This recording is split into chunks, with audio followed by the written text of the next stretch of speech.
pledge allegiance to the flag of the United States of America, and to the republic for which it stands, one nation, under God, indivisible, with liberty and justice for all.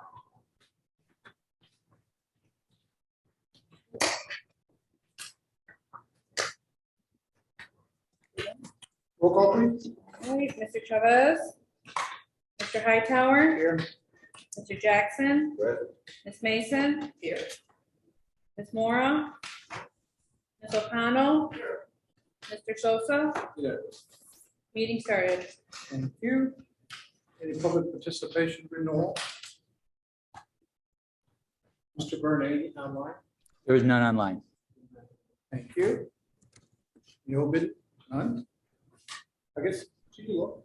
Okay, we have Jeremy Foley from Esslin Kelly from Gold Architects with us tonight to go over the change orders that we presented in the regular meeting and do a project update, and then Justin also has an update on the Sunnyside playground.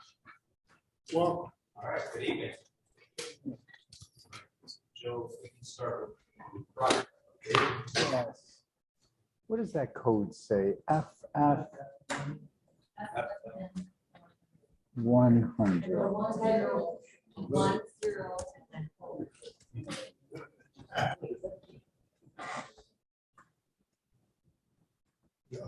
All right. I'm going to share. Joe's pulling that up. I was looking back at some pictures before I came over here. I looked at some other things, and I realized a couple of weeks ago that our groundbreaking here was June 1st, right? So we surpassed that by just a couple of weeks. But I knew we didn't start work right away. I couldn't remember the exact date of when we started work. So digging through some old pictures here, this was our first drone flight out here. We obviously started moving some dirt, but as you can see, this was taken July 6th. So we come up on a year ago from this. And I thought it was kind of exciting, so I thought I'd share. A little bit of progress over the past year. Our actual first day of work was June 21st, so we just surpassed that. That was the day we put down the little backstops. Shortly thereafter, we took down the concession stand and started moving dirt, strip the topsoil, working on the detention system. So pretty exciting. What a year's worth of changes has been, and also exciting to think 5 months from now you're looking at it. So, good part. That's going to be a year before we know it. Very good. So, if you want to flip my monthly update. Monthly update. Yes, very good. So on the sunny side and the Parker side, actually, maybe I should have you go to the drone video first. Drone Do the video. drone video for sunny side and Parker, and then we'll talk about right at Northwest.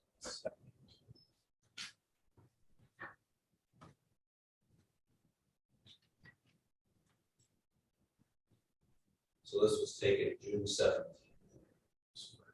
Reference.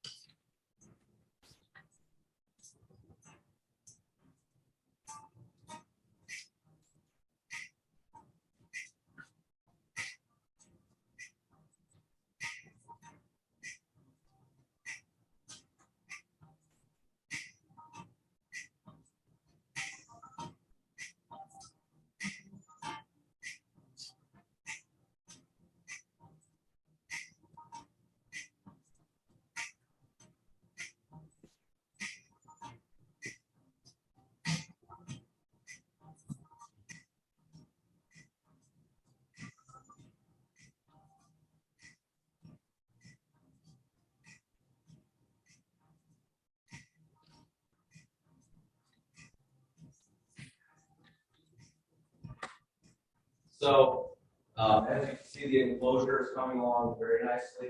There's a lot of big progress since that it was taken. So, the east side of the building is almost all enclosed with glass, with the exception of the front entrance. So that's lagging a little bit just because of the coordination of the field measuring that had to be done there.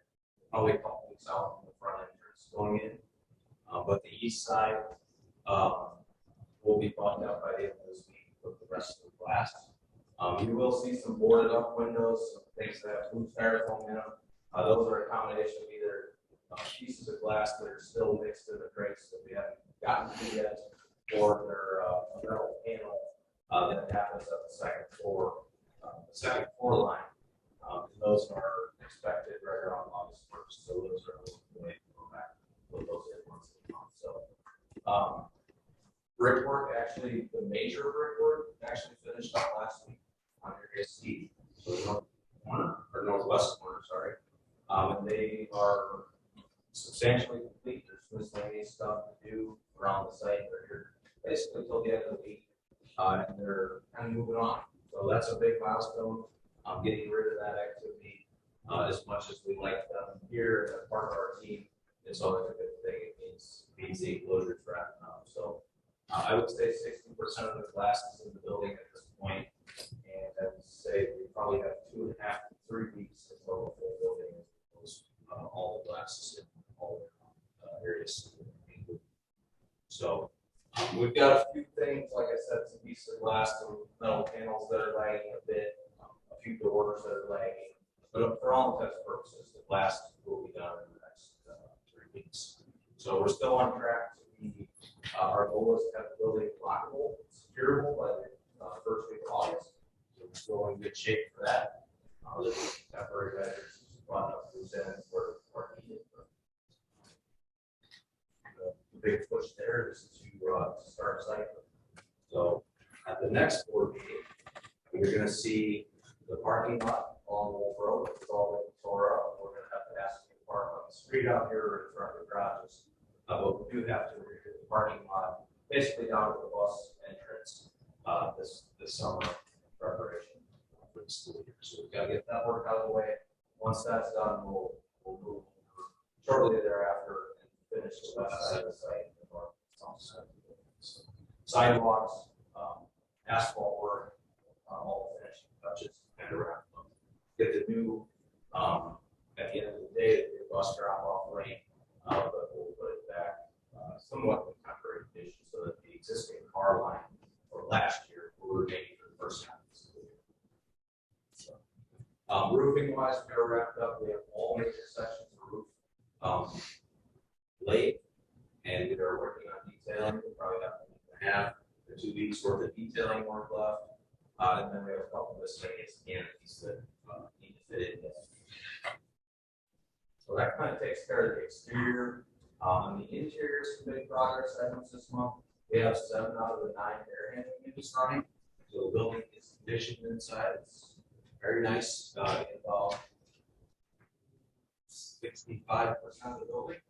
With those temporary conditions, temporary doors. So all of the south half of the building, including the big cafeteria and a bit of area up here in the north, is conditioned space. So we're running those air handlers in temporary condition, and that allows us to finish. So in area A, sunny side end, you guys remember from your walkthrough a few weeks ago, that drywall work is complete now. So we're doing the final taping and sanding. We'll be done taping on the first floor by probably Wednesday this week. The paint starts, and will follow shortly behind. For drywall, I would say 95% complete on second floor A, and we started first floor B today. So that's the sunny side end, continuing to move north with that. We've also painted the sunny side. Actually, we painted the Arthur gym almost in full. We've painted the sunny side gym walls. Our prepping to paint the ceilings in there. We started tile or ground tile in the rooms. So that was an area we could get going early. So we started that late last week. And athletic equipment is coming July 5th. So that's the roots, the divider curtains. That's it for this delivery. The bleachers will come later in the project. So those are some big things coming up. Drywall work's going to continue for the next month. Basically every 5 days we'll start this. We've also started prepping for ceilings, for acoustical ceilings. So we've done a lot of layout, we've actually done a little bit of ceiling grid in select areas, there's a lot of tile work to start. But that will really get going here probably in the next 2 weeks. So, and once that starts going, finished light fixtures go in, air registers go in, and speakers in the ceilings, all that good stuff, over final. And people get ready to close up the ceilings. We've also taken, not on site, but in the local area, we've taken delivery of the first 4 semi-loads of casework cabinetry. So they're being stored in a conditioned warehouse in Itasca until the site is ready for them. But it is locally stored and readily available for install. So we anticipate that starting in like 2 weeks. So that's good news. If you remember me talking about right at North Lake, we're having difficulty getting casework versus see. I think that's the big highlights for Sunnyside MacArthur. Overall, we're in good shape. I talked about just past the year. We've also worked about 107,000 man hours in that. Did that out over the roughly 315 days that we can actually work on site. It's about 42 per day roughly. So we keep it about 120. We're on about 50 right now, give or take. The finished crews are smaller, which is nice. So we'll pick up what we said. So, schedule wise, we're still running right at 3.5 to 4 weeks behind where we want it to be. That's been consistent the last 2 months here. So I see substantial completion being right around the first week of November. Again, we're still looking for every avenue we can to shave off some time and get substantially complete sooner than that. But we've started working with the security contractor, like digital contractor, that the district's hired, so that they can come in and do some of their rough-in work and install work, more as a part of the construction sequence, which will then cut some time off the back end. So we want to make sure that they're not having to go back and seal it working spaces that we just closed up and made a nice finished space. And then, so we're working with them and getting them in the flow. So that's where we're at. Questions? Any update on damage that occurred on our storm that came through? Yeah, thank you. That's a reminder of that. So we are still collecting pricing. The biggest damage was in the music room, where in the large openings on the east side, knocked out a lot of the metal stuff. Those are 26-foot tall stud walls. A lot of it was knocked out. So I just got the pricing for that. It was about $20,000 damage there. I have not formally seen the pricing for the mechanical equipment that was damaged, but it's going to be, I think, right around $8,000 to $10,000. And then we're still looking at the roof, actually, at longer,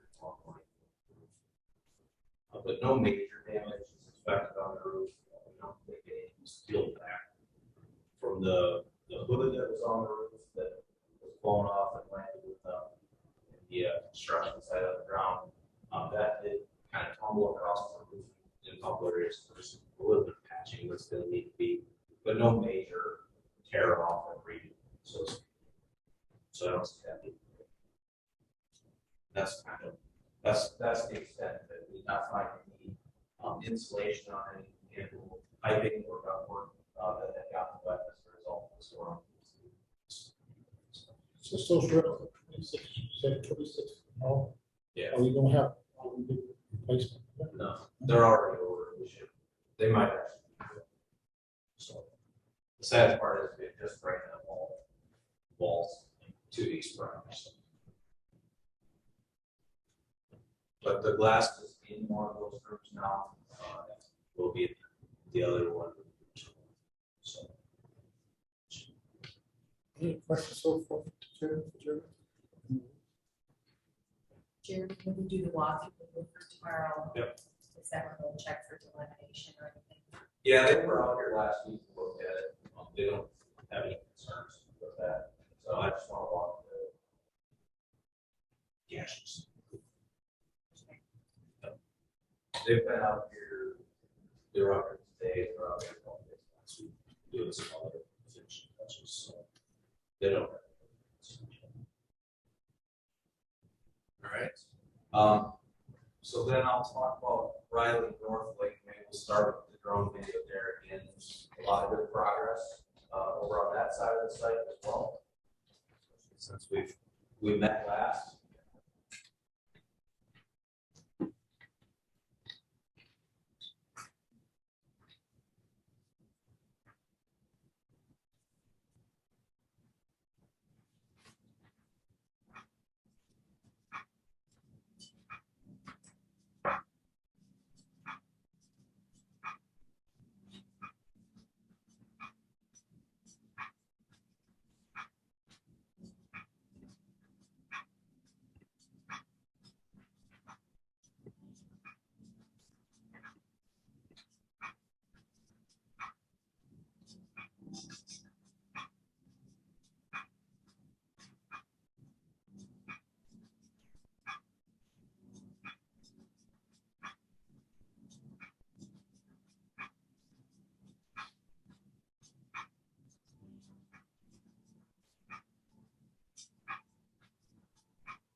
So unfortunately, I can't fly the drone through the building, because that's where the really impressive work has been in the last couple of weeks. But on the exterior of the addition, you can see the gymnasium is going up. 3 out of the 4 walls are top down now. We're starting the 4th one this week. It's kind of close to the loop. So we've also, if you remember, we talked about the existing utilities up along North Lake and the difficulties there with the school being in session. So now the school is out, we've fully excavated. We've actually ordered this section of the foundational. That wasn't necessarily shown very clearly in that program. So there's a lot of progress on site. We've actually installed almost all of the site utilities, both within the site fence and outside of that now, leaving just the main piece of being the storm track underground later this fall. So the addition moving along pretty smoothly now. Those finding out our address and the deep excavation of the North Lake. Work through the utilities on those utilities. That's moving along. So, inside the building, some major progress has been moving out of furniture, clearing the spaces, making way for demolition and maintenance.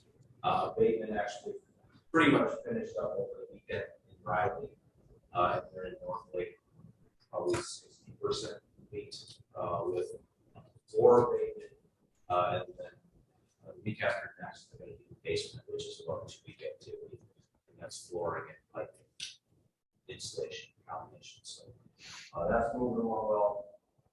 Demolition wise, on our side, please, we're 85 to 90% complete with demolition in both buildings.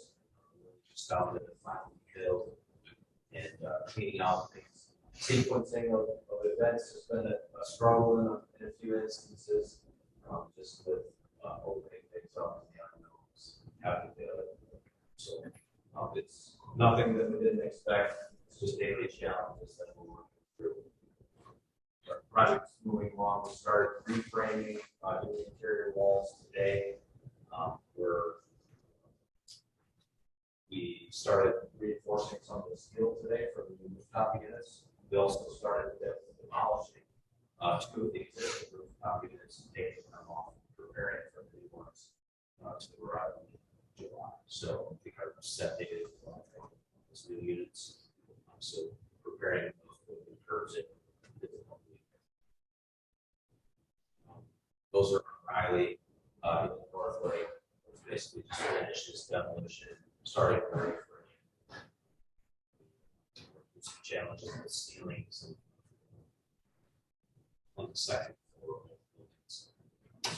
From that, we're going to underground plumbing. There's a lot of slabs that have been removed. for the installation of green plumbing, and then also durable green plumbing, private bathrooms. So that's a big activity. And Riley will start cutting all the masonry openings for the new windows that will look from the classrooms out to the workforce kind of make the space. So that demolition works in progress. Make the rebuild of it. Electrically, there's a lot of classrooms already roughed in for all the light fixtures. They've really made a lot of headway with the overhead. Mechanically, we've run new ductwork, we've run new hot and chill water for the heating and cooling system.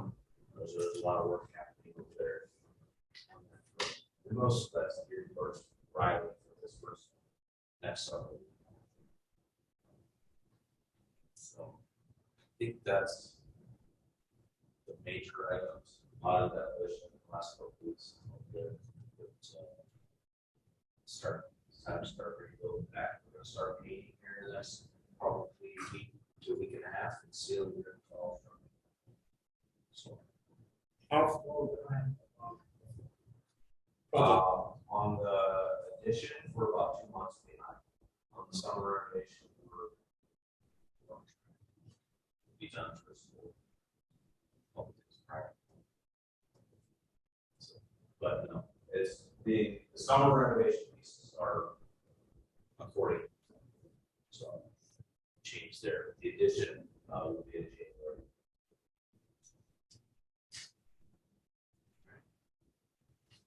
That's the highlights. Any questions on the items over there? No question on this one. How we doing? What's that? Contingency. We're doing good. So, Joe, if you can flip to my change order spreadsheet. That's 7 changes for your tonight. What will be the other one first, Joe? What? Yeah. Oh, I think I have that one. Let's see.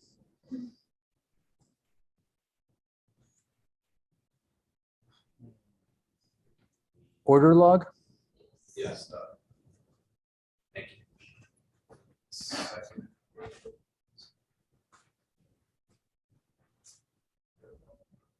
Second page. And I'll make it a little bigger. Okay, so Thank you. that's 7 changes for your review approval tonight.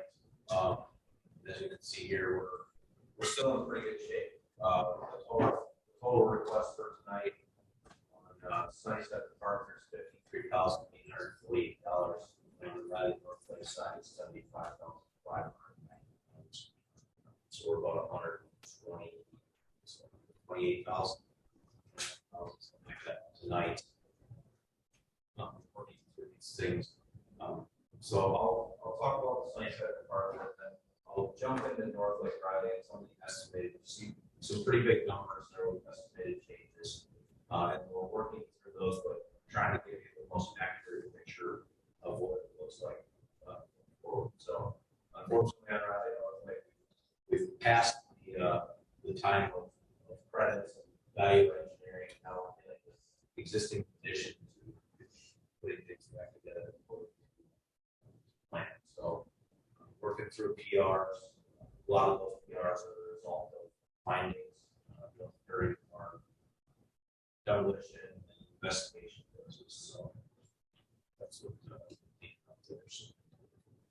As far as change orders go, Sunnyside and MacArthur, the first one I have for you guys tonight is their change order 58. It's in relation to SI 23. This is Mark Morton tack board clarifications, working with there's walls we had to fur out, mechanical chases we had to make a little bigger, so we had to adjust some of the sizes of Mark boards, tack boards, and also layouts. So to go along with that, we had to order a few more, we had to order a few replacements. We shuffled them around the best we could, working with the material we had to order, I think, 6 editions. So this out of $3,042. The second one is change order 59, relates to PR 37. This, a couple of things happened in this one. We made a revision to the exterior aluminum, exterior windows, which were heavy gauge. So we actually got a credit there of about $5,000 roughly. But then we had to revise the door opening, leaving the Sunnyside Gymnasium and the wall layout associated with that. So there was an add for the door frame, door, and some wall work. And then we had some slates exterior detail updates on that. So the total add for change order 59 is $6,827. Change order 60 then is related to PR 38. Those couple slab edges didn't coordinate well with the actual curtain wall thicknesses. Once the curtain wall design was completed, a lot of these larger openings required a canvas system instead of 6-inch.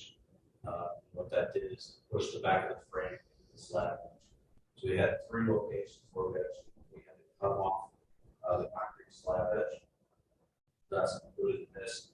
We had one large duct opening that was missed. Steel lintel system for the masonry wall above. That was missed. And so that was incorporated in here. And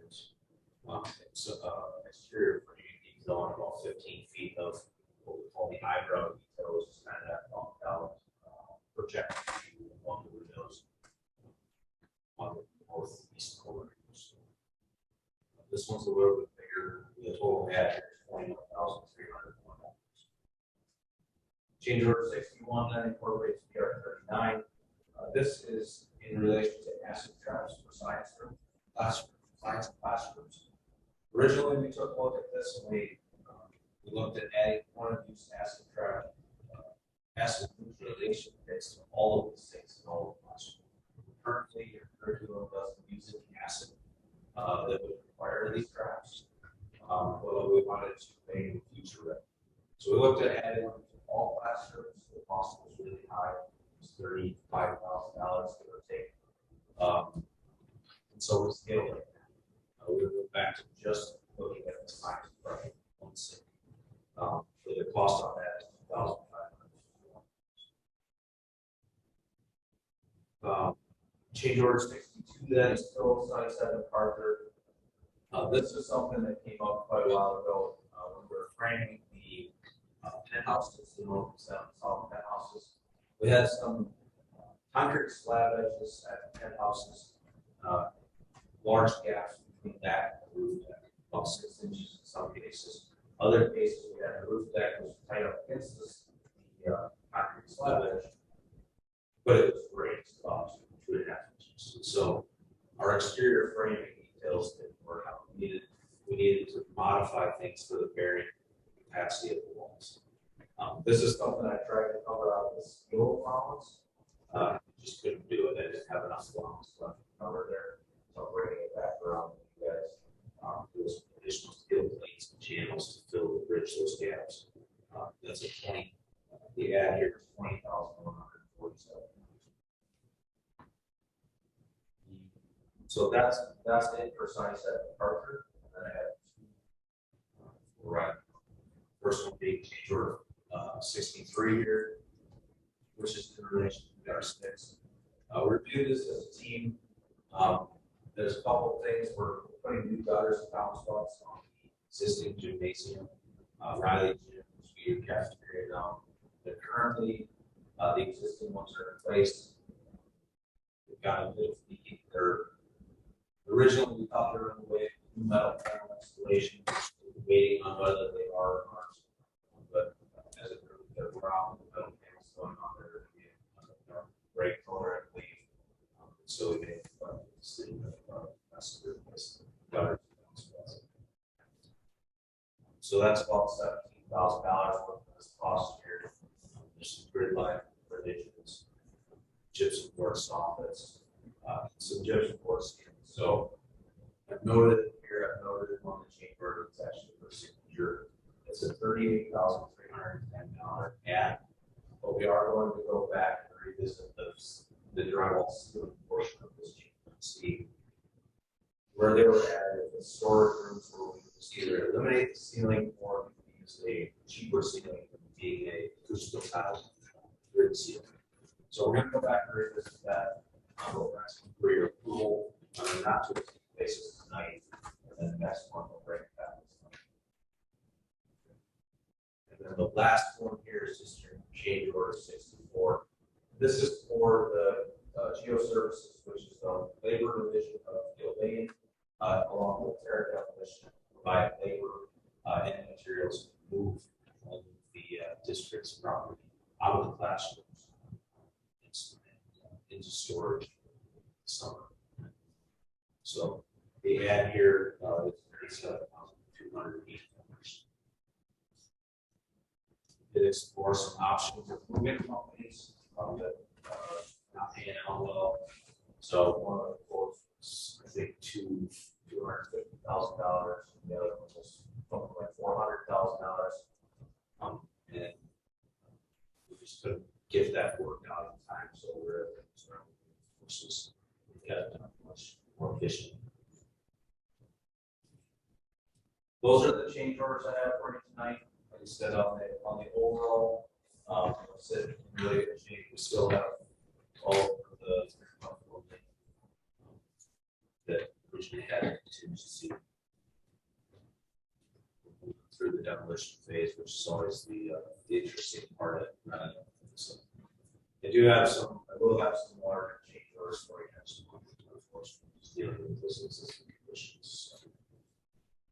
Any questions from any board members or administration? I think it was number 62, said you tried to work it out, field allowance, or work it out.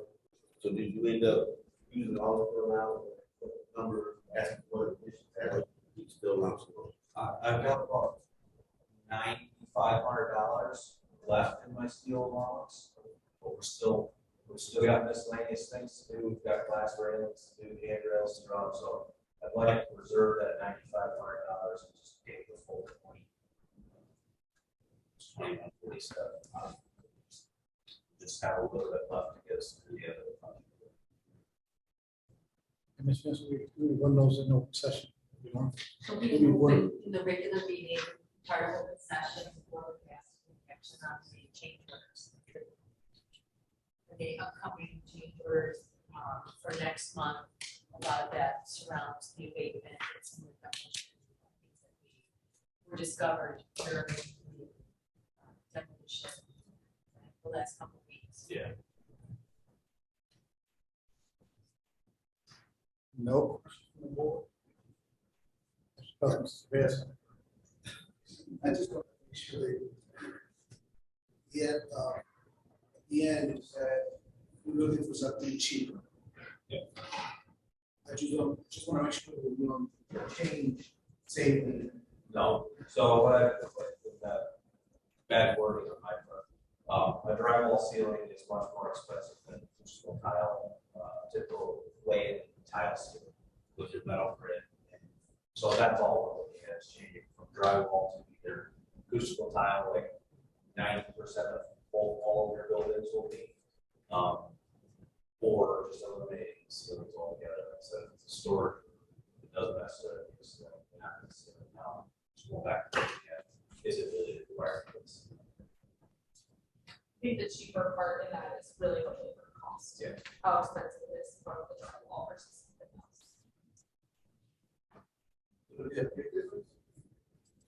It's pretty substantial. Because if you think about a drywall ceiling, the fact that there's got to be a framing structure, drywall, and finish tape it, and then paint it, right? Versus a metal grid and a crystal tile. It's a one-stop shop. One guy goes in there, puts the grid in, you lay your light fixtures into that, and then you lay a tile. It's a very simple process.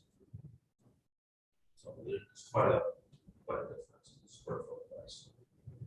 Crystal tile usually a couple months a square foot versus dry. So especially in small rooms where it's not a good lumber up or you get a really big room, you can actually be productive on hanging drywall, finishing paint. When you go into a small room that's 6 by 6, 10 by 10,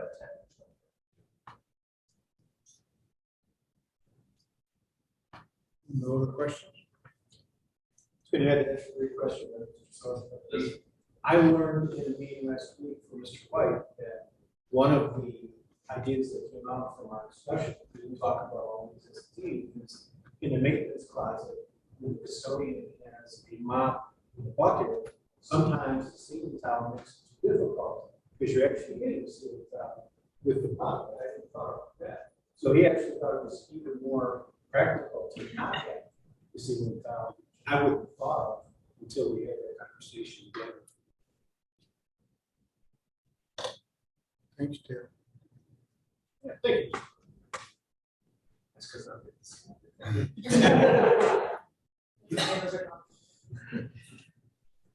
Any other questions? Very good, thank you guys. Thank you. And we have Jesselyn Kelly with us, to give you an update. I know we've provided some of these along the way, playground community for the playground. And, this one will share information and then we'll have to take action for the morning. Yeah, so I'll keep it pretty quick. A lot of what I want to show you all is just kind of what the outcome is, the design discussions that we had for the new Sunnyside playground. And this will just allow us to get it on order. As we know, getting the Jefferson playground in a timely fashion in this day and age was challenging.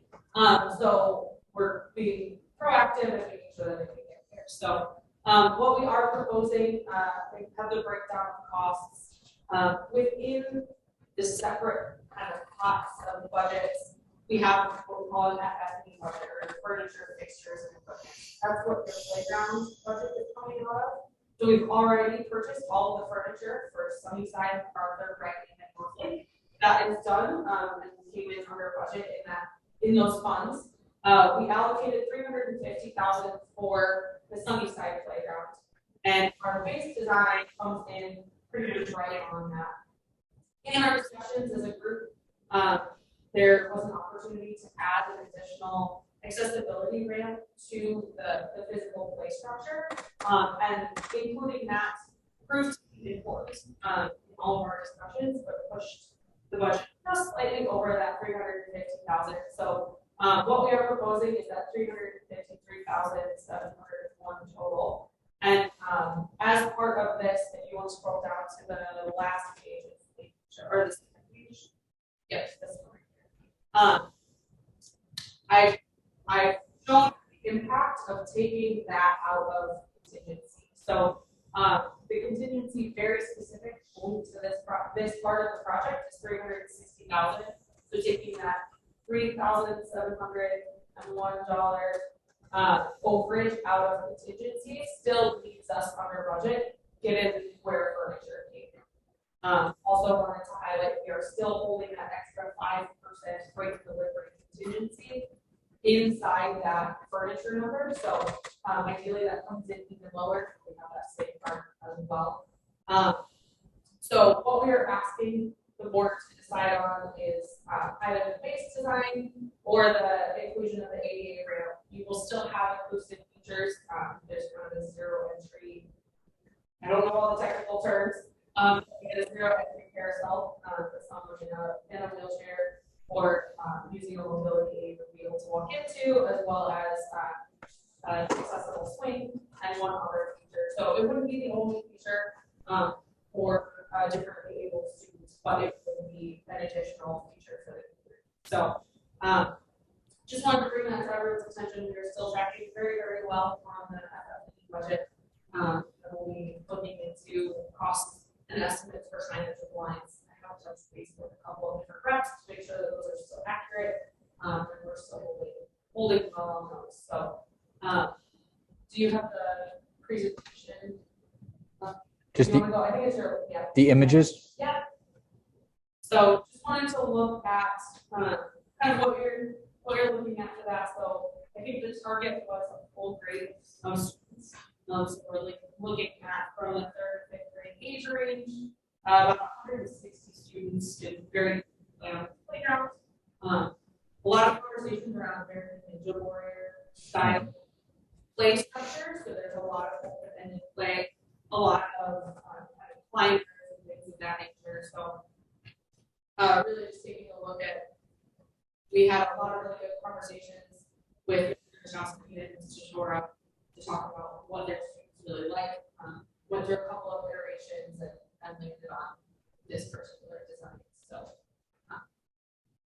does anyone have any questions or comments? So we undervoted and not met like $3,000. Oh, we were under budget by 2,000. And if you were to pick the ADA rate, we just over by about 3,000. So, in looking at the contingency, that 10% contingency was over all aspects of your FF&E budget. So, on the 3.6 million allocated in construction costs, and then, yeah. So I'm basically just showing the deduction from that contingency on the right, and then total is still showing under by about 15,000, 14,000 and change, and that is the result of the furniture coming in pretty much bang on budget.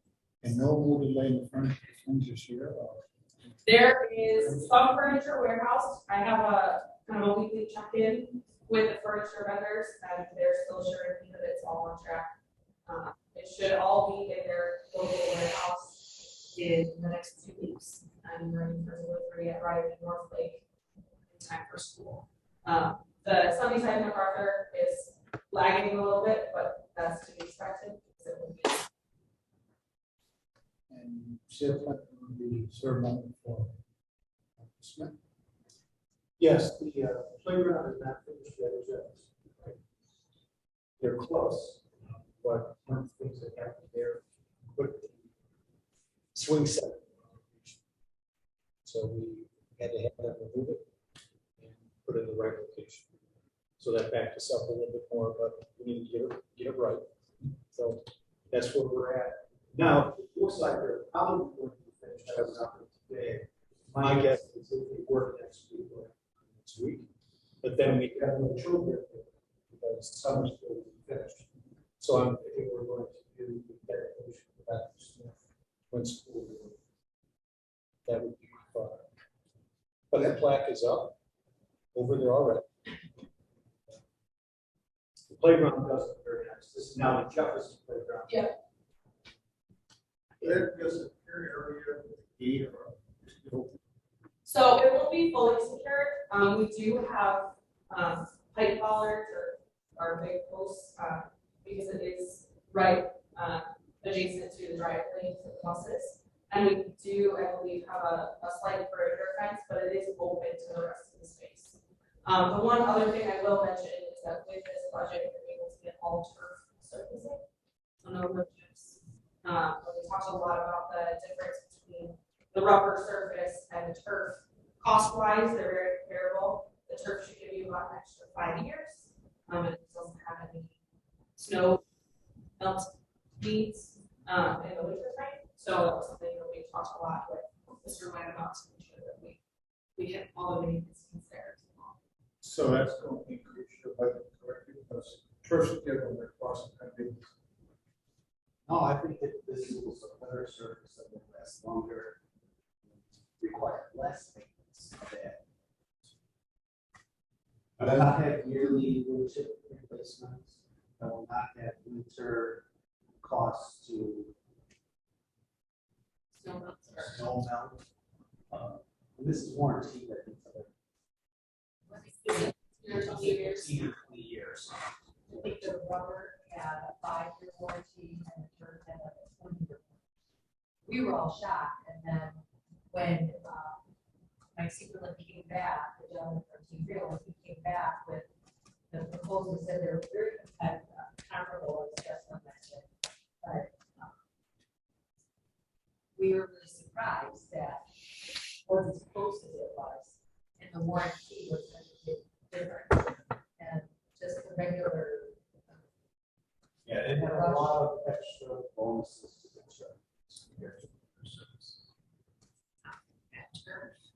My experiences in the drainage and the maintenance, my facilities.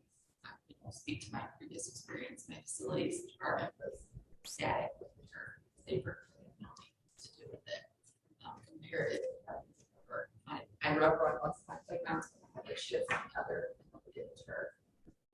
like 90-day experiences. I don't know if it's like a difference in the costs now.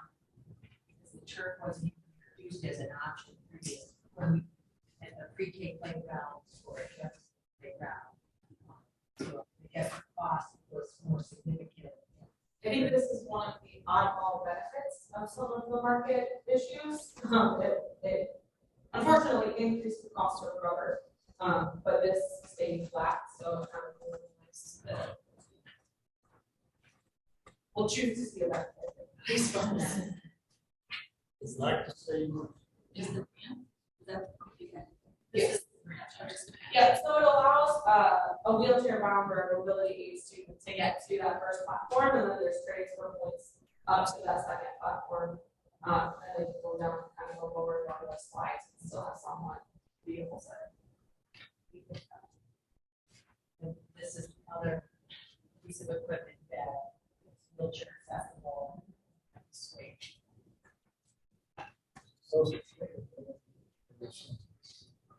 I think physics. yeah. It was most.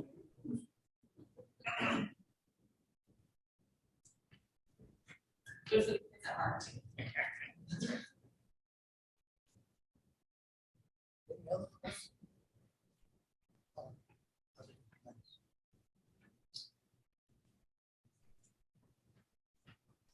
Any other questions? Any other questions?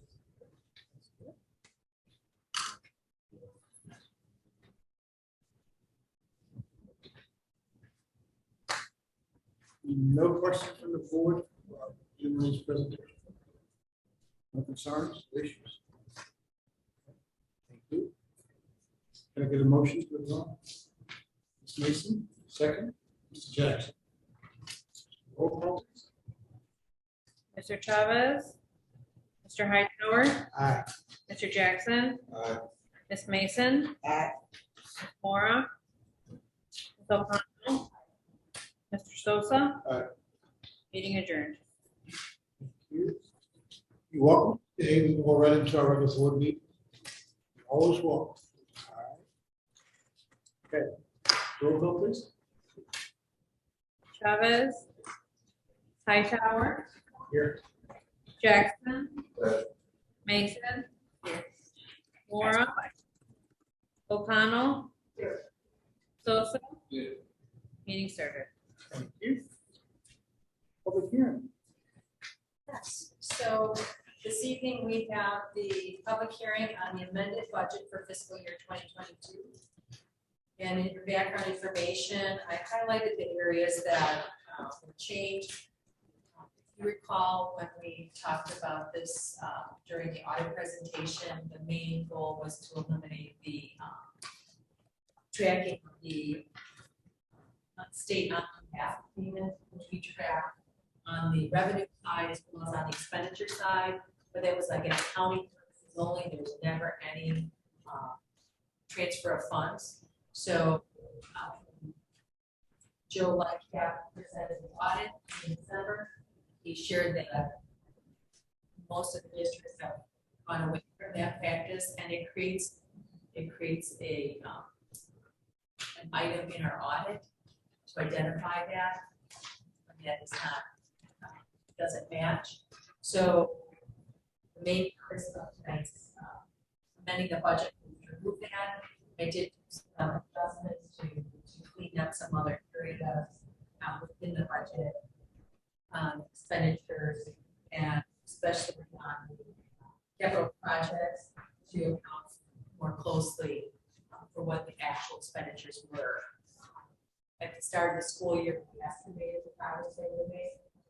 We did not know exactly, but as the bills would come in, what the actual cost would be at this point. So that was the other area that we looked at. Need an action from the board, no action? I do not need action at this time.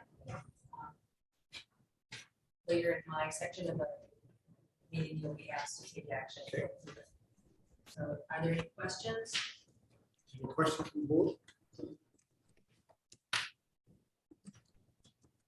Close the public hearing. Thank you. Public hearing is closed. Okay. Next time, good awards.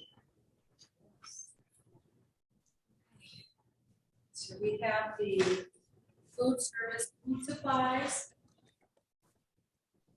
The suggested motion is that the Board of Education award the food service supplies bid for the 2023 school year to Gordon Food Service Incorporated Commercial Food Systems Incorporated as presented. The motion. Ms. Mason, Ms. O'Connor. Roll call, please. Hightower. Aye. Jackson. Aye. Mason. O'Connell. Sosa. Motion carried. And for food service paper supplies, the suggested motion is that the Board of Education awards the food service paper supplies bid for the 2022-2023 school year to Gordon Food Service Incorporated Commercial Food Systems Incorporated as presented. The motion. Ms. O'Connor. Ms. Mason, roll call, please. Jackson. Aye. Mason. Aye. O'Connell. Sosa. Aye. Hightower. Aye. Motion carried.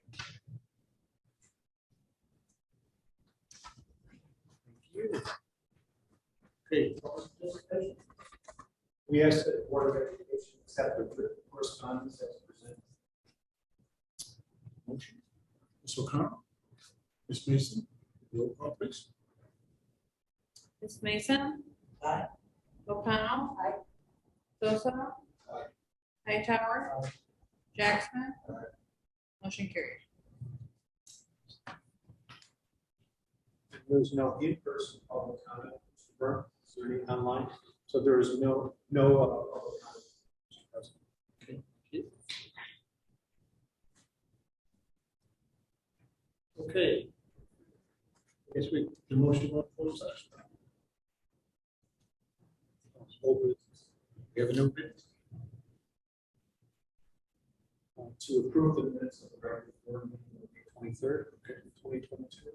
The special organization meeting of May 23rd, 2022, and for the closed session of April 25th, 2022.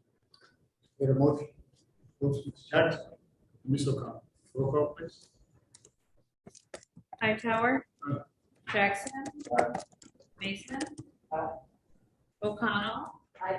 Sosa. Aye. Motion carried. News reports. No old business. That's quick. Travis, Aye. The suggested motion is that the Board of Education approve the accounts and claims payable authorization as presented. And there were no questions. Ms. O'Connor. Ms. Mason, roll call, please. Hightower. Aye. Jackson. Mason. Aye. O'Connell. Sosa. Aye. Motion carried. And the monthly back report is included in your packet for your review. This is for informational purposes only. No. Let's try to clear everything off. Let's go be looking. Any other open? Okay. So we're going to close session, motion to close session. Ms. Mason, Ms. O'Connor, roll please. Jackson. Mason. Aye. O'Connell. Sosa. Hightower. Motion carried. I don't know how long we'll be in closed session. No. No? Okay. How about Mrs. Travis? Board reports. Ms. O'Connor. We had a place meeting on 15th of June, that was our reorganization meeting, we selected officers.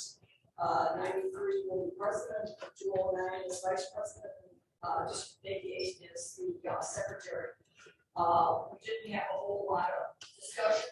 There also will be an end of the year meeting on this Thursday, June 30th at 6 o'clock, probably about a 10-minute meeting. Our next regular meeting will be on Wednesday, July 20th, and from now on, they're all going to be at 7 p.m. rather than 6 p.m. because the board president is having a hard time getting there. So, We don't have to make an adjustment. We have made an adjustment over the year. All right. Anything else? No? Good, thanks for the report, appreciate it. Ms. Mason? No report. So this is not here. We had the facility meeting right before this one, so every month we have a report, so it had the minutes part of it. Okay. All right, Mr. Sosa. Moving. Here. Mr. Jackson, you didn't get a committee. What happened?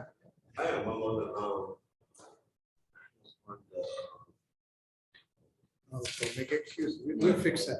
All right. Maybe no problem. share. the, I know I'm the chair of two, with Carlos, the economics and the policy. No problem. Count on you, okay? Thank you. Okay, superintendent report. All right, thank you, Mr. President. First, I'd just like to welcome Ms. Daniel, who is with us tonight. Christy is here because next month, Ms. Lekis is not able to attend our meeting, so we are upskilling or creating backups for positions within the district. So Christy is here learning the role of Diana, and also we plan to have Ms. Fine back next month to be here as well to help Christy, but it's the idea of trying to continue to grow our own in different positions. So I just wanted to say that. Thank you. And then the first motion I have is regarding an administrator with an intent to retire. And so that is Mrs. Vince. And Mrs. Vince knows how much I value her and how much I've relied on her, not only this year, but every year through my role when I was a principal and even when I wrote grades. I've learned so much, and so I have been encouraging people since I found this out of her intent to retire, to ask her questions. We still have 2 years with her, but I learned so much from Mrs. Vince. And it's been an absolute pleasure to work with Mrs. Vince and learn with Mrs. Vince. So I have to read this because I know I'm required to, so I will just read it. You don't have to, you know, just Do the pocket veto, as they say. All right. Please see the letter of intent to retire as shown under correspondence for this meeting. We ask that the Board of Education accept the letter of intent to retire from Ms. Laura Vince, Assistant Superintendent for Finance and Operations, effective June 30th, 2024. I'm gonna hesitate on this. Motion. Okay. Motion, Ms. O'Connor. Get a second? Pause. Mr. Jackson. Get a second? Okay, we're gonna pause more. I guess we take a roll call. Roll call. Hightower, Aye. Jackson, Mason. Lowercase r. O'Connell. Sosa. Motion carried. Can I say that it has been a true honor to serve alongside of all of you. I know you've dedicated a lot of time and years to the district and the community, and I feel honored to be a part of it. Thank you. And you always have room to pull it out. This is 2 years ago, right? It's 2 years. So you got to.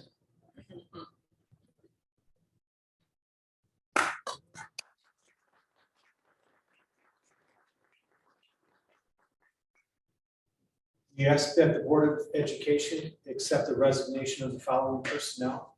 Michelle Molman, 8th grade, MacArthur, effective at the end of the 2021-2022 school year. Jackie Summers, ESL resource teacher, Riley, effective June 16th, 2022. Lauren Baker, reading specialist, Northlake, effective June 20th, 2022. Jamie Cohn, 6th grade math, Northlake, effective June 19th, 2022. David Demasi, physical education, MacArthur, effective June 22nd, 2022. Rory Sider, 6th grade, Northlake, effective June 23rd, 2022. And Paula Martin, ESL resource, MacArthur, effective June 24th, 2022. Can I get a motion? Ms. O'Connor, Ms. Mason, roll call please. Jackson. Aye. Mason. Aye. O'Connell. Aye. Sosa. Aye. Hightower. Aye. Motion carried. We ask that the Board of Education employ the following personnel. Andrea Megan, 6th grade, teacher, MacArthur, effective at the start of the 2022-2023 school year. Michael Baranowski, 4th grade teacher, Sunnyside, effective the start of the 2022-2023 school year, pending employment paperwork. Annie Durava, 2nd grade, Whittier, effective the start of the 2022-2023 school year, pending employment paperwork. Pamela Skeel, 4th grade, Sunnyside, effective the start of the 2022-2023 school year, pending employment paperwork. Wendy Lee, 3rd grade, Sunnyside, effective the start of the 2022-2023 school year, pending employment paperwork. Motion. Ms. Mason, Mr. Jackson, roll call please. Mason. Aye. O'Connell. Aye. Sosa. Aye. Hightower. Aye. Jackson. Aye. Motion carried. We ask that the Board of Education accept the resignation of the following personnel. Kiera McGee, cross-categorical teacher, assistant, Sunnyside, effective June 30th, 2022. Motion. Ms. O'Connor, Ms. Mason, roll call please. O'Connell. Aye. Sosa. Aye. Hightower. Aye. Jackson. Aye. Mason. Aye.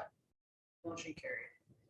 We ask that the Board of Education approve the educational support staff leave of absence request as presented for Vincenzo Bartucci. Motion. Ms. O'Connor, Ms. Mason, roll call please. Sosa. Aye. Hightower. Aye. Jackson. Aye. Mason. Aye. O'Connell. Aye. Motion carried. We ask that the Board of Education employ the following personnel. Elizabeth Williams, cross-categorical teacher, Riley, effective the start of the 2022-2023 school year, pending employment paperwork. John Scanlon, lunchroom supervisor at Riley, effective the start of the 2022-2023 school year, pending employment paperwork. And Anayeli Dominguez, lunchroom supervisor, Whittier, effective the start of the 2022-2023 school year, pending employment paperwork. Ms. Motion, Ms. O'Connor, second, Ms. Mason, roll call. Hightower. Aye. Jackson. Aye. Mason. Aye. O'Connell. Aye. Sosa. Aye. Motion carries. Just in case I misspoke, Elizabeth Williams is a cross-categorical teacher assistant. And let's take a roll again, just in case. Okay. All right, so let me read that again. The board employ the following personnel: Elizabeth Williams, cross-categorical teacher assistant at Riley, effective start of the 2022-2023 school year, pending employment paperwork. We can vote on that. Sorry if I missed it. Motion. Ms. Mason, Ms. O'Connor, roll call. Hightower. Aye. Jackson. Aye. Mason. Aye. O'Connell. Aye. Sosa. Aye. Motion carried. That the Board of Education, we ask that the Board of Education deny the request of Melanie Reeser to change her retirement date to June of 2023 from June of 2024 as presented and discussed in closed session. Motion. Mr. Jackson, Ms. O'Connor, roll call please. Jackson. Aye. Mason. Aye. O'Connell. Aye. Sosa. Aye. Hightower. Aye. Motion carried. And finally, we ask that the Board of Education approve the following fundraisers as presented: Southside PTO Back to School Bash, Family Fun Night, Popping Popcorn Event, New Spirit Wear, and for the Whittier PTO, New Spirit Wear and the McTeachers Night. Motion. Ms. Mason, Ms. O'Connor, roll call. Hightower. Aye. Jackson. Aye. Mason. Aye. O'Connell. Aye. Sosa. Aye. Motion carried. And then for my oral report,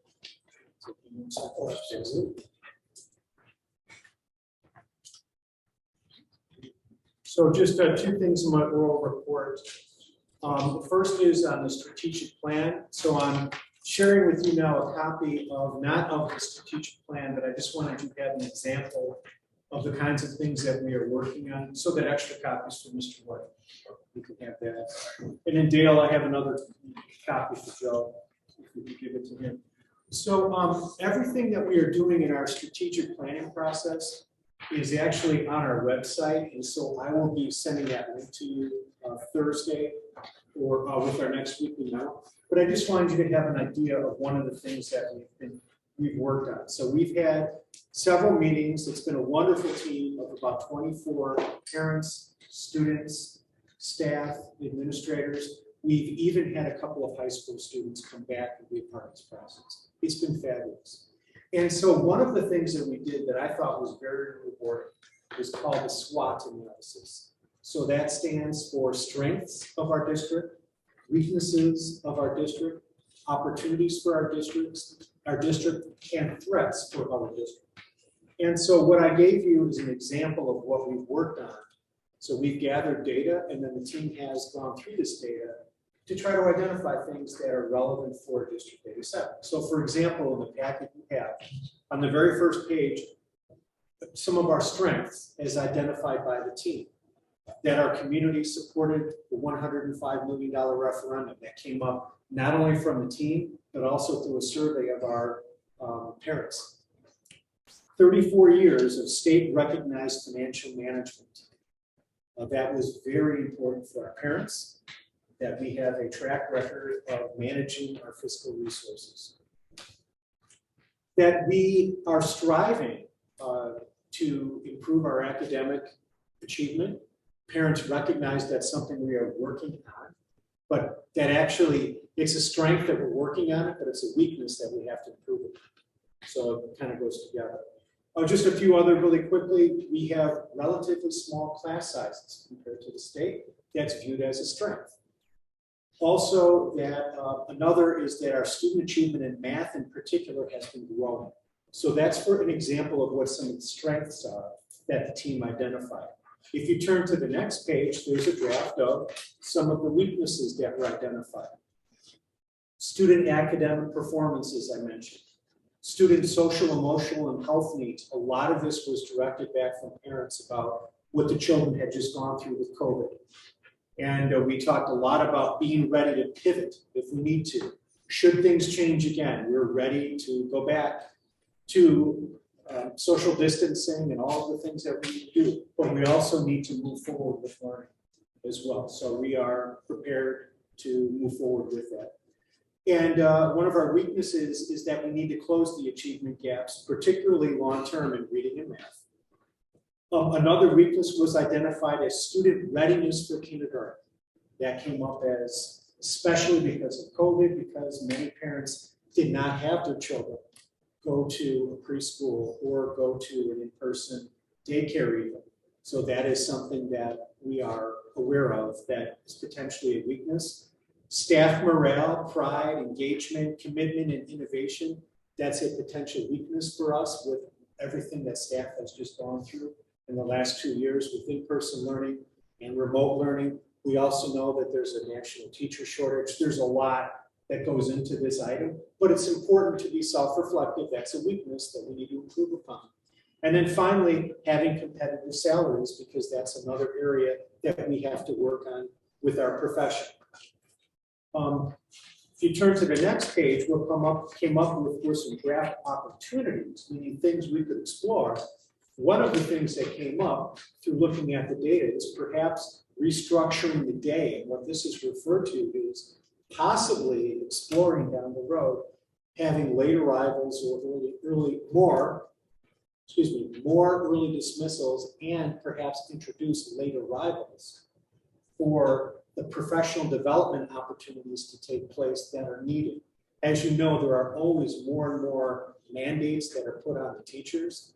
Nothing ever seems to come off the plate of what teachers are supposed to do in terms of requirements, but it's really hard to give everything its due when there's just so much limited time. So that's something that many districts have been exploring, having late arrivals and early dismissals. And so that came up as possibly an opportunity.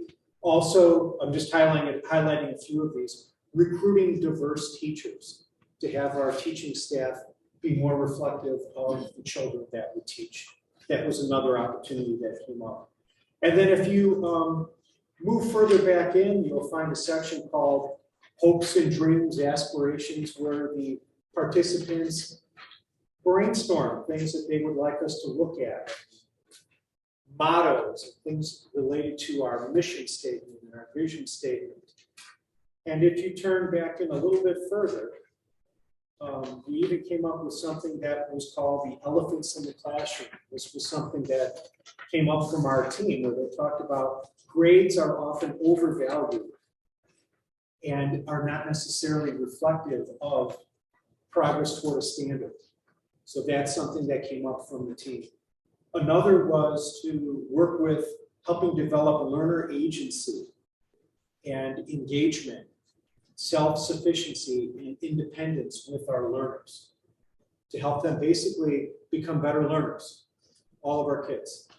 And then finally, it's almost toward the back, we have the portrait of our District 87 scholar, portrait of the District 87 employee, and the portrait of our District 87 system, meaning this committee is going to be recommending that our scholars or our students have characteristics such as being responsible, they're complex thinkers, a learner's mindset, that they have grit, meaning that idea of just persevere, to keep at it and not give up, to really promote that as a Berkeley 87 student, where we're all of us are sharing that expectation for our kids, but not only the expectation, the supports to do it. The employee section in the middle there, that we really want our employees to be passionate, that be collectively responsible, really enjoy or love teaching and learning, be culturally aware, adaptable, resilient, respectful of students and families. And of course, everyone would say, well, would you do that? But I mean, literally to write it down, these are the expectations. So if you're going to work in District 87, this is the expectation. You just make it very clear, and then we work to support each other to have that kind of a culture. Because research suggests in cultures like this, children are more likely to learn, and teachers are not only more likely to teach better, they're more likely to stay, which is, we want to have the long-term sustainability. And then finally, we even have a recommended draft of what our system should look like, that we promote continuous improvement, that we value diversity and being culturally aware. We're good communicators. We focus on priorities. We develop a sense of belonging and community. These are some of the things that I just wanted to highlight because next month we're going to present in July a draft of the plan. And I wanted you to have just a little bit of background of what went into it. So take this copy with you, and if you'd like to see more, you just go on our website. You can't miss it. There's a big link for our strategic planning process, and I will send the link again this week in our weekly memo. So if you get a chance just to look through it, everything's in there that we've worked on. We have our final meeting this Wednesday. I want to say we've had 6 meetings. It's been wonderful. Kelly's been at all of them, Mrs. Zimmerman with me, and Mrs. Travis has been at every one of the meetings, and Mrs. Vince has presented at one of the meetings. Mr. Byrne presented at one of the meetings, and Mr. White presented at one of the meetings. So it's been a real collaborative effort. Yeah. It's a good plan. Good detail. Okay, plans to us. Good job. Yeah, it's been a great experience. So in my oral report, I just want to mention that the facilitators, the Consortium for Educational Change, they've led us through this process. And our recommendation is going to be that we keep that partnership with them next year to help us learn to live the plan. It's one thing to have it. We don't want it sitting on a desk somewhere. We have to actually have what they call champions. So for every one of these targets, we're going to have a committee of champions to prioritize that target to make sure that we take steps to move forward for the next 5 years for this plan. It's district-wide, right? Yes, district-wide. Good plan. Then the only other thing I want to mention too is I wasn't sure if we had talked about this, so I want to make sure I was clear with it. With our calendar for this coming year, we are recommending to have kindergarten start on the same date as every other grade. That was a holdover from when kindergarten was part-time, it was half-day, but now we're full-day.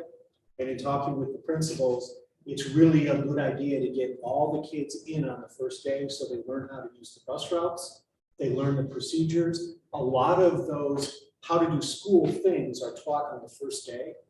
So we've been communicating with parents and we're going to continue to do that about that. I just don't think I specifically mentioned it, so I wanted to make sure the board was aware that that's our plan for this year, to have kindergarten start on the first day. It will also be in the district newsletter that we will be sending out. We turned the draft in today, and that should be going out mid-July to all of our families. So unless there are any questions, that's the end of it. We have one more week of summer school. It ends this Thursday. This Thursday. It's hard to believe the month of June is over. We'll get an update, right? Thank you. All right. Anything else? Nope, that's it, sir. To report. Thank you. Good job. Okay. So I have a few updates for you. First, I'm going to start with our English language arts update. We had our first round of professional development for the American Reading Company for art. That was in June, and we had a fantastic turnout. We had 60 members of our staff attend that training. Yes, I'm very excited. And we have 47 members of our staff signed up for the August date. So we are really excited. I think our staff will be ready to go on the first day of school to hit the ground running for our new core ELA curriculum. The instructional coaches and the CNI team developed our rollout and implementation process for the beginning of the school year. So I'm excited to see that come to fruition, all the hard work that the team did, and very, very grateful for the materials that we were allowed to move forward with. We are going to be having in August a parent night so that we can roll out to our families what this will look like and what the changes that they'll see in our English language arts curriculum. Something that's they'll see in the newsletter also that will go home to the community. A component of American Reading Company is the 100 Book Challenge. And that is taking the notion that reading is a life skill that everyone needs to build and grow. And so our students, our scholars, our DD7 scholars will need their at-home coaches, is what our American Reading Company calls it, AKA our parents, to help partner with us through this educational journey. And so we'll be talking with them about partnering at home, setting up that environment at home, having their students practice their books at home. So our teachers will give them their expert coaching during the school day on what their goals are and what they're working on. So then they'll take their books home, their independent books, and they should be able to read them independently and fluently so that they can practice on their goals that they're working on in the classroom, to practice those at home. And so we'll be working with our families to enlist what that support will look like so that they can work with their at-home coaches. That will be the term that they've used with American Reading Company. So we'll be doing that kickoff in August. We'll have more details to come. We'll be sending that out to all the families as well. So I'm kind of excited to have that up and running. The next piece that I wanted to talk about, and we talked about it the last couple of months, called the Social Institute. And that is a social emotional learning digital platform. It's a supplement to our social emotional curriculum. And what that does is it is an online curriculum supplement that empowers our students and helps them navigate social media in healthy ways. So it would be a curriculum at the middle school that would help support what we already do with our social emotional learning and in our advisory time. It also helps cultivate student resilience, but it also, a key component is giving families resources and information around healthy technology standards at home, which we know is something that is challenging as students enter middle school and get more tech in their hands and social media in their hands. So that's something that we're looking to potentially purchase and maybe bring that to you for your approval next month. So we'll talk more about that. There we go. The next thing I want to talk a little bit about is, as we've talked a little bit about our school threat assessment teams, they have completed their level 1 and level training on comprehensive school threat assessment guidance. So we now have over 35 staff and 3 law enforcement officers from our municipalities that are fully trained on this guidance. We did that in June, so we completed everything for that. The Illinois Department of Public Health is continuing to fund the use of shield testing as we move into 22-23 school year. So we'll be able to maintain that current partnership as we move forward. So we'll continue to use the shield and test to state program as we move into next year. The McKinsey-Vento task force has begun to meet with our families experiencing homelessness and to assist in accessing those community resources and education for the upcoming school year. And also determine if the family still qualifies under that. So we've had lots of business with that. That's been great with that grant that we were able to secure. And then the last, second to last thing is our special education coordinators have been participating in professional development over the summer to create a procedure guide for an IEP procedure guide. And then also being reflective of our special education practices and really creating D87 forms and procedures. And this kind of comes under that emergency idea grant that was just approved. And so a portion of that set aside is looking at how do we improve outcomes of student learning by supporting our teachers and students with regard to regulation and their behavior. And so our team has been working on that. We've been working on that throughout the summer, special education coordination team. So I'm really excited about that work as we start the school year. And lastly, last but not least, you'll see at each of your places, you have an invitation for Camp Berkeley. We are in our last week of that. So you've got 2 invitations here, one from each portion of the district, from the north side and the south side. Whittier and Jefferson are hosting our summer school, as you know. And so you've got personalized invitations, and we have a quick little video if I can show your attention over here to the screen. So, Joe.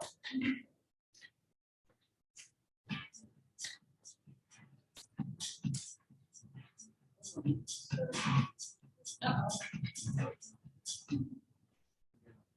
going to share my screen so those watching at home can see it as well. Oh, perfect.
Please, if you're able to come join us on June 30th, to see our final passion projects and tours. They will be celebrating their winners, their passion projects, there's our painting, STEM projects.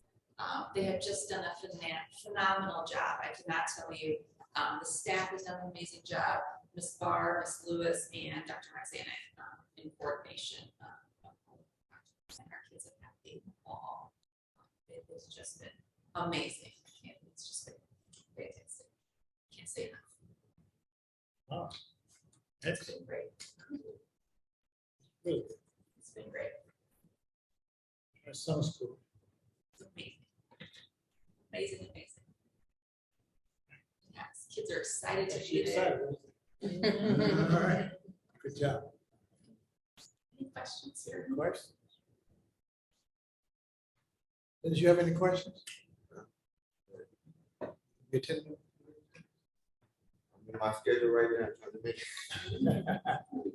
I'll have a full report of usual summer school report with all the taxes. Good job, thank you. Okay, Ms. Finch. Earlier tonight, we had the public hearing for the amended budget. And now is the meeting for the board to take action and adopt that budget. The suggested motion is that the Board of Education adopt the resolution for the adoption of the amended budget for fiscal year 2022 as presented. The motion, Mr. O'Connell. Second, Mr. Jackson. Roll call, please. Hightower. Aye. Jackson. Aye. Mason. Aye. O'Connell. Sosa. Aye. Motion carried. And I skipped the financial reports. So the summary of budget, statement of position, and student activity reports for the period ending May 31, 2022 are provided for your review. No questions? There's no questions about the review? I didn't have any questions. Next item is the action item for the change orders that were reviewed as part of the facilities committee tonight. So the suggested motion is that the Board of Education approve change orders numbers 58 through 64 as presented. The motion, Ms. Mason, Ms. O'Connell. Roll call, please. Jackson. Aye. Mason. Aye. O'Connell. Aye. Sosa. Aye. Hightower. Aye. Motion carried. And the last item, the Sunnyside Playground, that the Board of Education award the contract for the Sunnyside Playground to Team Real Incorporated in the amount of $353,701 as presented. And that recommendation does include the ramp.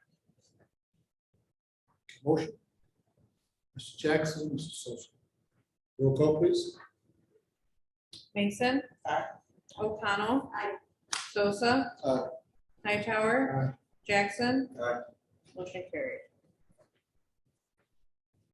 And for my oral report, the application for the SKIP insurance renewal, the cyber insurance renewal has been submitted. I will provide updates from SKIP on how the application process is going, or the renewal process, and any feedback that they share with us that they get from the various carriers. You can recall the last couple of years, it's been very hard renewals, so hopefully it's not quite as intense as it was the last couple of years. The next item, we received a self-safety matching grant, amount of $1,940. And self is our workers' comp, the school employee loss fund pool that we belong to. And each year they have made these matching grants available to the member districts. And Mr. White will review the items that are available to purchase through the grant opportunity. And we will submit that to self. And it's a reimbursement, so once we order, then they will reimburse their portion of it. And I'm happy to share with the board that our community eligibility program application was approved for the next 4 years, which that is part of the National School Lunch Program, and that is what provides us the opportunity for all students to eat breakfast and lunch for free. So the CEP program was approved through June 30, 2026, and that is for all schools. Breakfast and lunch. The entire district? Yes, That's good. this we've had for the last 4 years, and it's been a great opportunity for the kids. And then we received information today that the Illinois Empower FY23 grant was approved. That is the grant that funds training for 5 of our schools. And that amount for next year is $50,000, and it is $10,000 for each of those schools. And I believe this is FY '23 is the third and final year of that grant. It was a 3-year program. And lastly, I wanted to remind the board that, again, this year we will run a separate bill list to pay any last minute bills that came in after the cutoff to capture that in the '22 fiscal year. So we'll run that June 30th and then bring that list to the July board meeting for. That's the end of my report unless there are any questions. Any questions, Ms. Spence? As always, good report. Okay, Ms. Travis. Good evening. On my oral report, I have for you the vacancies that we have. As of tonight, we have 21 certified staff vacancies, and we have 12 support staff vacancies. The principals are interviewing and working on those vacancies. Also, I attended the ISPA virtual career fair on June 8th. And at that career fair, I met with about 20 people. So that was good. And of the 20 people, I believe about 4 or 5 of them have had interviews. And I think tonight we might have hired 2 of them. So that's really good. Went through, because it's like a platform. So I went through last week and went through people that I did not get a chance to meet, because it was about 400 candidates that attended. And so for areas that we have vacancies in, I went and downloaded the resumes, and then we sent them out to the principals for them to contact those candidates and say, you know, our HR assistant superintendent was at the virtual career fair.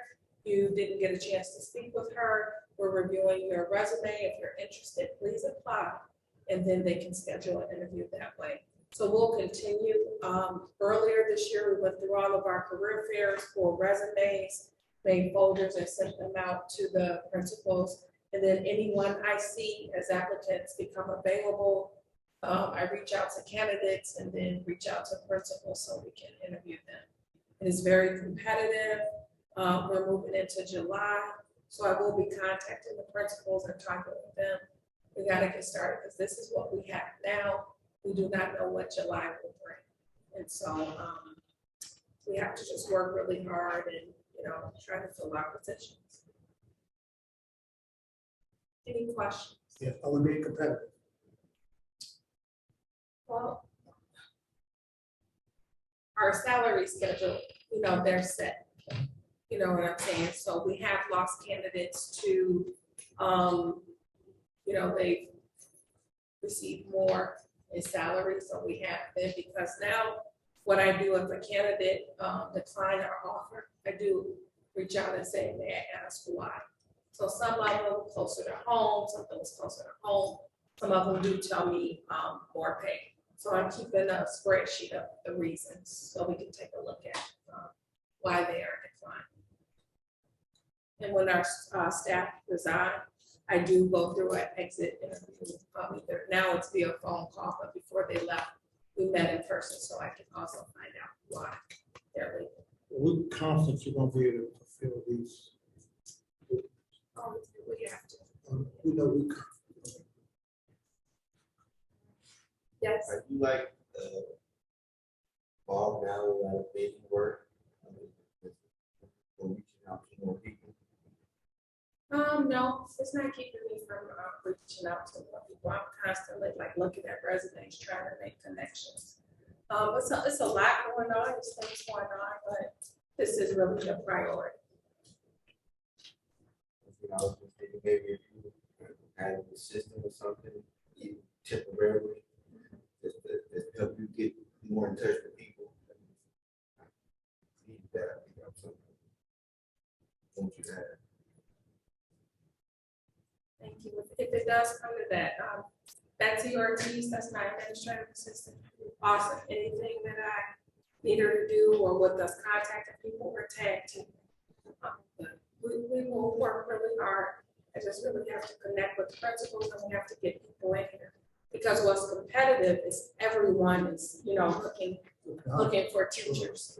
And really, it's the teacher's choice right now, you know, of which one do I say yes to, this one or that.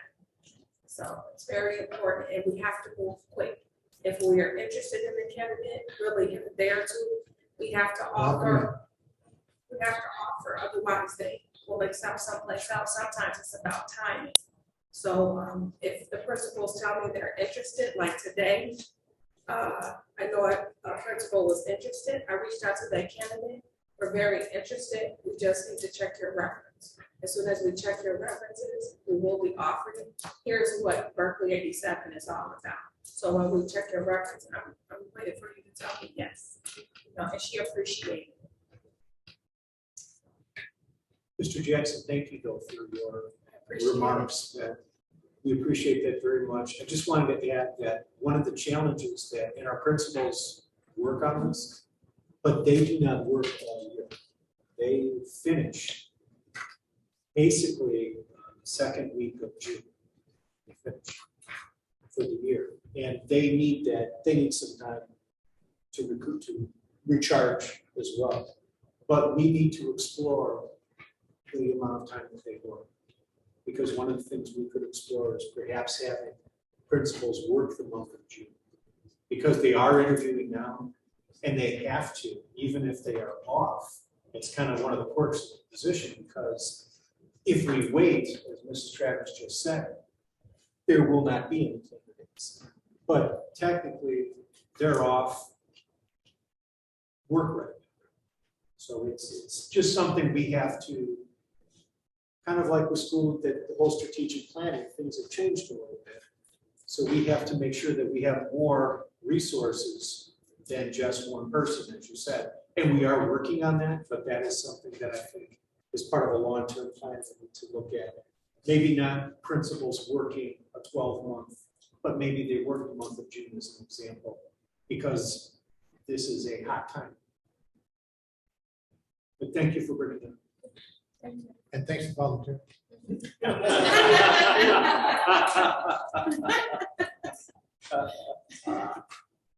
Thanks, Mr. Evans. Thank you. Okay, Mr. White. I'll make it quick today.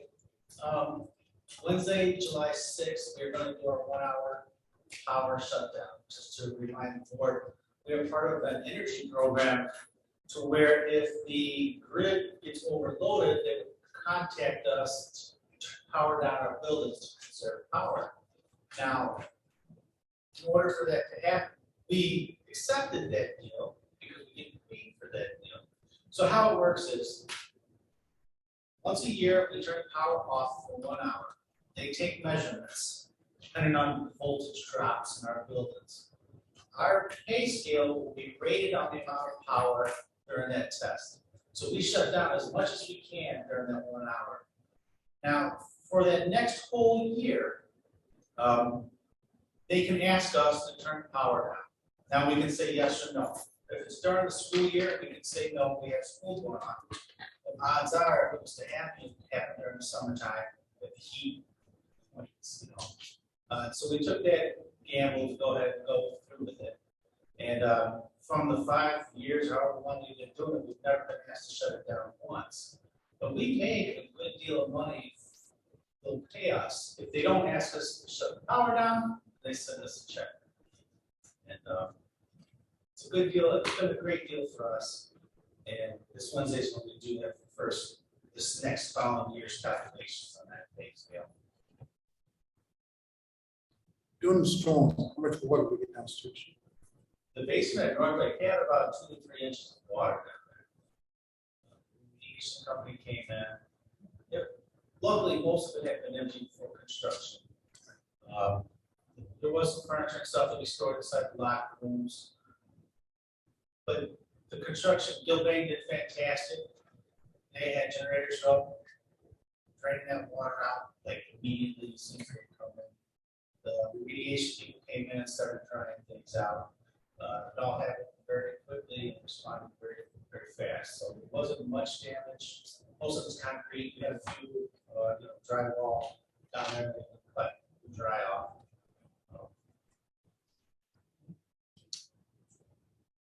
Yeah, the casework, I don't think, but I think they said that was okay. I have to get confirmation on it.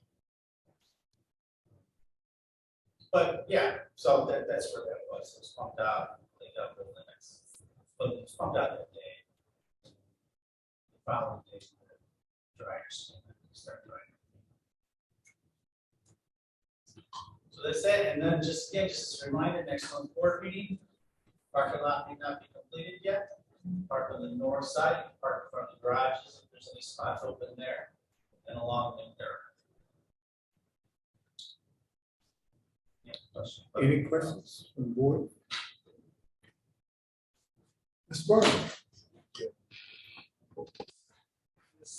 A lot of the typical summer work going on now is just preparing all student devices, all teacher devices, classroom technology. A lot of orders have been made and are being made.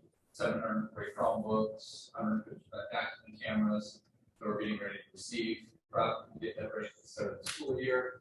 A lot of data stuff over the summer, year-end rollover, state reporting, online enrollment, scheduling, and then a lot of referendum work.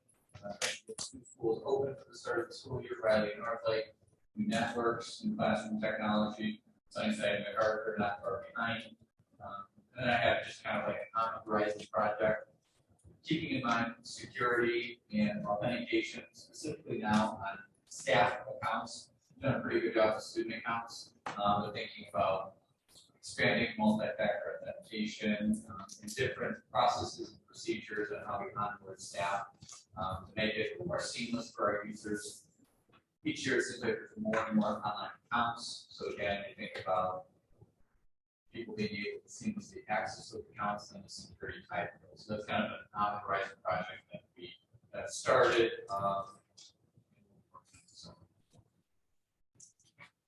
Joe, Jeremy announced in the session that we're running about 2 months behind the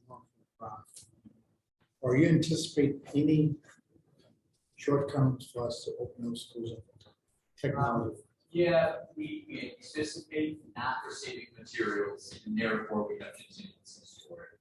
Access points specifically have been very unpredictable, and we're planning on not receiving them. So for Riley and Northlake, we'll be in okay shape because we're going to reuse some of the technology, which will get us through. And the addition isn't going to open at the start of the school year, so therefore we don't need more than we had to end 21-22 school year. Sunnyside MacArthur will be more of a challenge if our equipment is not in time, because we're going from square footage of much smaller old Sunnyside MacArthur to a much larger new Sunnyside MacArthur. So we are having the demolition team keep all of the network equipment for anticipated repurposing. Will be then have to make a difference. We have contingencies for that as well. So we'll just keep an eye on those. Both reports are good. Thank you. You see, it's important to us as a district to make sure the schools are open on time. And we want to showcase our building. That's what we want to do. So please, please, please don't sit silent. If we can help you get to where you need to be, put pressure on superintendents and people else. Just keep in mind, we don't have a lot of money. Okay. We want that done. All right. Or do we have any questions from anyone tonight? Any concerns? Okay. Other new business? I have none. Announcements. Next board meeting. July board meeting, Monday, July 24th, 6:30. Alex. Taking notes. 6:30. All right. Okay, we're going to go into closed session in a few minutes. I don't think we're going to join this session. We go right into closed session. We're going to closed session to conduct a evaluation on our superstar here. Dr. Sutherland, so we can see what's happening. You notice he's been on pins and needles all night. You notice he's been rocking, you know, we're going to put him in a hot seat. So we need to check that from the facility. Do we have any other questions? We're gonna get a motion to adjourn. We're gonna go right into closed session, okay? Ms. Mason? Ms. O'Connor? Hightower. Aye. Jackson. Aye. Mason. O'Connell. Sosa. Aye. Meeting adjourned. Thank you.